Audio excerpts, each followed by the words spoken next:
नमस्कार welcome to my channel Jasmine cooking world. चलतु आज डिश हूँ आलू सब्जी। प्रथमे मुझे कुकर बसई देछि। कुकर ये मु 3 स्पून ऑयल दे देछि। ऑयल आमर गरम हो सारा पर मुझे गोटा जीरा 1 स्पून दे देछि। तापर तेजपत्र ये 2टा देदेवि। आलू ये मु कंचा आलू 3टा को छोट छोट करकिना स्क्वायर स्क्वायर करके काटी रखी ताकू मध्य दे देछि। तेल रे आलू को भल भाव फ्राए टिके हबाकू देवी। लाल हवा पर्यंत फ्राए करबा किछि दरकार नहीं। टिके आलू आमर फ्राए हो आसिले एथिरे आमे सब प्रकार मसला देदेवा।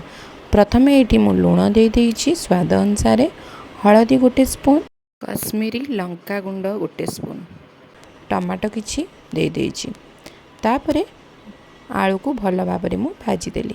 आलू टिके भाजी हो सारा पर टमाटो टिके सीझी आसला पर तापरे जीरा पाउडर, धनिया पाउडर, गरम मसला पाउडर 1 स्पून देकिना आउ थरे आलू टमाटो को भल भाव में मसला सहित भाजी देदेली। तापरे पानी 1 ग्लास देदेली। तापरे आमे कुकर रे लिड लगेकिना कुकर को बसईदेली।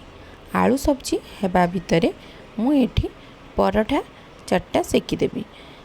आज ब्रेकफास्ट होची पराठा आउ आलू सब्जी। तो देखंतु पराठा ये मु गोटे पर गोटे सेकी दउची। मो चैनल को सब्सक्राइब करने को बिल्कुल भी भूलिबानी।